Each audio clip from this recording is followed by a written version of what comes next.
예, 시장을 둘러싼 거시경제 변수들 체크하면서 시장 전략 세우는 시간이죠. 키워드로 알아보는 경제 이야기 김한진 이코노미스트와 함께합니다. 박사님 어서 오십시오. 네, 안녕하세요. 네, 오늘도 세 가지 주제를 볼 텐데요. 시장을 판가름할 수 있는 주요 주제. 첫 번째 내용 보겠습니다. 지난 FOMC에서 이제 연준 의원들이 갑자기 비둘기파로 돌아서면서 금리 인하에 대한 기대감이 높았는데 금리 인하는 시기상조라는 발언도 나오고 있습니다. 그러게요.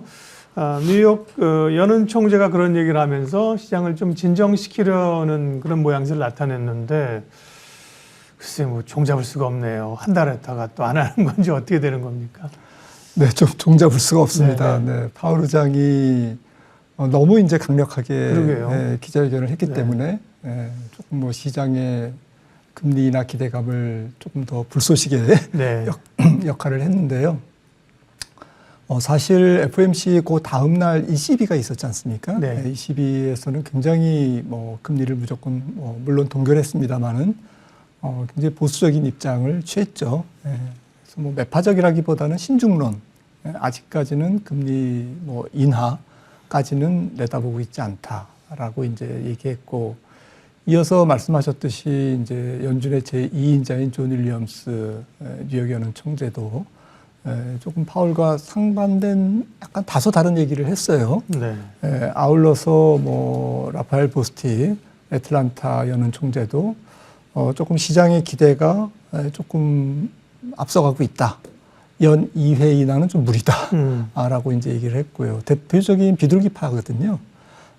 그리고 오스탄 굴스비 총재도 내년에는 투표권이 없는 걸로 알고 있습니다만은 지금 시장이 6번 금리 인하를 기대하고 있는데 그거는 좀 시장 기대는 과도한 것 같다라고 이제 연이어서 발표하면서 사실은 뭐 앞으로 이제 연준 인사들의 얘기를 좀 듣기가 어렵습니다. 사실은 실질적인 이제 휴가 시즌에 돌입했기 때문에 그래서 좀 오리무중 속에 연말을 맞이할 것 같습니다.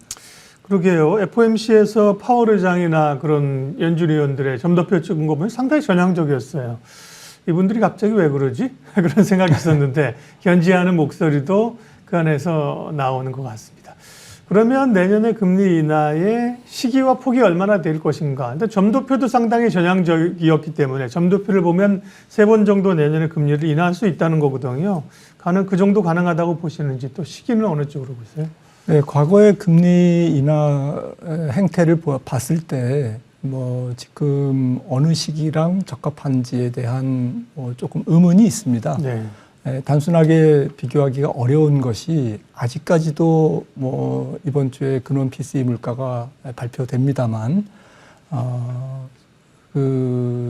아직도 이제 근원 PCE 물가가 3.2% 지금 예상치가 그리고 사실은 뭐 지난 4월인가 4%에서 3%대 들어간 다음에 거의 뭐 수개월 3.4, 3.2, 3.3 뭐 이렇게 3% 초반대에 머물러 있거든요.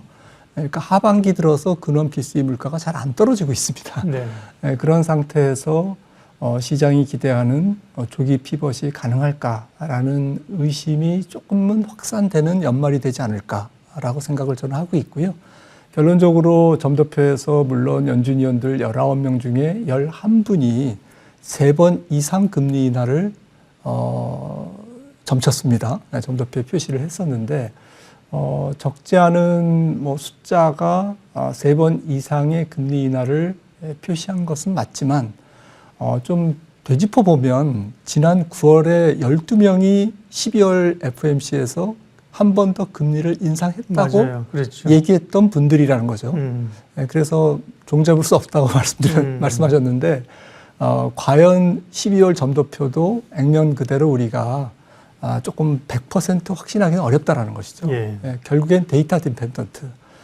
연준 의원들이 데이터 다 무시하고 뭐 정치적인 쪽으로 완전히 나가지 않는 한 결국엔 앞으로 2, 3개월 동안 발표되는 이번 주를 포함해서 11월 PCE 물가를 포함해서 앞으로 2-3달 혹은 서너 달 근원 물가의 추이를 지켜보면서 프라이싱 해나가는 게 합리적인 예측 아니냐, 판단 아니냐 생각합니다.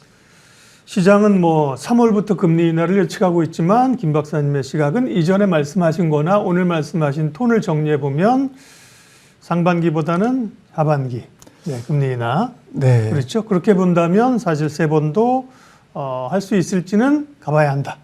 네, 하지만 만약에 그 인슈런스 컷 성장률을 1.4%를 유지하기 위해서 그거를 맞추기 위해서 금리를 내린다. 약간 정치적인 결정이죠. 하반기에 대선이 있기 때문에. 네. 네, 그런 식으로 간다면 3월 예고하고 6월에 첫 인하가 있을 가능성도 저는 한 60~70% 된다고 생각합니다. 네. 금리를 둘러싼 기대와 현실의 이야기들을 살펴봤고요. 두 번째 경제 키워드 살펴보겠습니다. 다음은요. 한국은행도 인하 고민을 시작할까? 금리 얘기하는 거죠. 이제 미국이 내리게 되면 우리도 좀 여지가 생기는 상황이고요. 다행히 지금 더 올려도 되는 국면으로 안 몰린 게 다행인데 한국은행의 고민들은 어떤 걸까요? 가계부채도 그렇고 사실 PF 문제도 그렇고 지금 200bp인데 그렇다고 내릴 수도 없고 언제쯤 내릴까요, 우리는?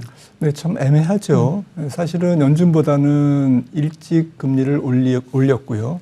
하지만 인상폭은 연준보다도 낮기 때문에 낮았기 때문에 좀 애매한 스탠스에 처해 있는 것은 분명합니다. 말씀 주셨듯이 금리를 무작정 내리기에는 뭐 가계부채 증가 문제라든지 이런 부분들이 아마 걸릴 거고 또 안 내리자니 내년도 경기가 특히나 내수 경기, 가계부채 또 자영업자 뭐 이런 또 중소기업, 영세기업들의 어려움 이런 것들을 생각하면 금리를 내려야 되고 하지만 그동안 하느니 코멘트한 것을 종합해 볼 때는 여러 가지 조금 취약계층 혹은 부채 조정에 굉장히 고통이 있는 그런 기업이나 가게에 대한 부분은 재정적으로 핀셋 정책으로 접근해야지 통화 정책으로 조금 더 과감한 통화 정책으로 접근하는 것은 좀 효익이 떨어질 뿐만 아니라 효율성도 낮다. 라는 이제 그런 코멘트들을 참고했을 때 연준보다 적극적으로 내리기는 좀 어렵지 않을까라고 생각을 했어요. 네. 저는 만약에 6월 달에 정치적으로 6월 달에 금리를 연준이 내릴지 안 내릴지는 사실 3월 FOMC를 보면 거의 사인이 나올 것 같습니다. 만약에 6월 FOMC에서 연준이 첫 금리 인하를 한다면 우리나라는 그 다음 금통위가 7월 11일이거든요. 네. 그래서 7월 11일 날 첫 금리 인하를 할 가능성이 높다고 볼 수 있습니다. 네.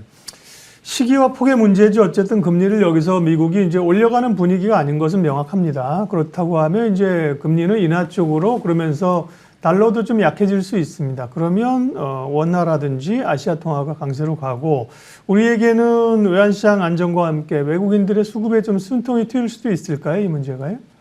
네, 근데 지금 뭐 관찰하시겠지만은 달러가 연준이 금리를 더 이상 안 올린다라고 조금 파월 의장의 강력한 발언이 있은 다음에 달러가 그렇게 약세로 움직이지는 않고 있습니다.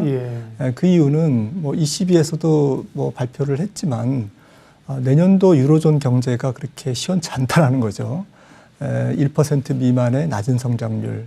그래서 결론적으로 성장률을 비교해 보면 미국보다는 유로존이 조금 안 좋다, 좀 탄력이 떨어진다라고 이제 볼 수 있겠고요. 그래서 금리 쪽에서는 조금 달러 약세 요인이 존재하는 것은 맞지만 경기 탄력 측면에서는 반드시 또 달러 약세가 좀 과감하게 빠르게 진행될 가능성도 또 낮기 때문에 역시 이것을 종합해 보면 달러 약세가 조금은 천천히 굉장히 마일드하게 진행될 가능성이 높다. 특히 내년도는 전 세계 경제가 살짝 위축되는 국면이거든요. 전 세계 성장률이 조금 저조합니다. 미국부터. 또 중국도 그렇죠. 그렇기 때문에 전 세계 경제가 약간 위축 국면에 처해 있다라고 생각한다면 강력한 달러 약세보다는 완만한 달러 약세, 또 저항선이 촘촘히 조금 있는 그렇죠. 그런 달러 약세 국면이 되지 않을까라고 생각을 합니다. 그런 달러 약세하려면 적어도 100 밑으로 내려와야 되는데 달러 인덱스가 그죠? 지금 102입니다. 지금. 네, 그래서 외국인들도 뭐 달러가 약세로 갈 것을 베팅해서 한국 시장에 조금 물밀듯이 들어오는 그러한 매크로 환경은 아닌 것 같고요. 조금 선별해서 한국 주식을 살 가능성, 그 정도로 생각합니다. 예, 다음 세 번째 키워드는 시장 이야기 보겠습니다. 우리가 이제 뭐 연말 랠리, 산타 랠리 이런 것들이 미국 FOMC 이후에 조금 더 높아지고 있고요. 또 대주주 양도세 기준 완화 얘기가 다시 수면 위로 올라오면서 기대감이 높아지지 않습니까? 연말, 그다음에 또 1월 효과까지 우리 시장이 조금 이어갈 수 있을까요? 네, 뭐 연초까지는 기대감이 좀 살아있지 않을까라고 좀 긍정적으로 보고 있고요. 그 기대감이라는 것은 내년도 뭐 경기를 말씀드렸지만 아직은 잘 모르잖아요. 그리고 특히 우리나라 같은 경우에는 이제 반도체 경기 회복 가능성이 지금 계속 올라오고 있고 또 수출도 지금 지표상으로는 좋아지고 있습니다. 그래서 저는 이제 수출 회복이 제한적인 회복이라고 보고 있기 때문에 수출이 큰 폭으로 증가하면서 외국인들이나 혹은 전체적인 기관 수급이 개선되는 그런 국면은 조금 한계가 있을 것이다라고 이제 진단하고 있고요. 하지만 연말 연초까지는 기대감은 살아있다. 그리고 내년도 전체적으로 금리 인하에 대한 기대감도 연초까지는 잘 모르는 거니까요. 그런 측면에서 기대감으로 재료를 선반영해서 오르는 탄력적인 그래도 시세가 형성될 것 같습니다. 네. 아직 세 가지 이슈, 매크로 이슈들 살펴봤고요. 마지막으로 김한진 박사님이 저희 머니투데이에서만 독점적으로 주시는 투자 인사이트. 다른 데서 해달라고 그러시면 저한테 미리 얘기해 주십시오. 양적 완화는 금융의 코카인이다. 해리덴트. 이거 무시한 얘기인데. 네. 조금 뭐 과격한 발언이죠. 좀 순화해서 말씀드리면 중앙은행의 통화정책, 금융 완화 정책은 약간 중독성이 있다. 뭐 이런 정도로 마일드하게 조금 풀이하겠습니다. 조금 더 해석해 주세요. 그래서 어떻게 된다는 거예요? 2019년 부의 대절벽이라는 책에서 해리덴트 인구 전문가죠.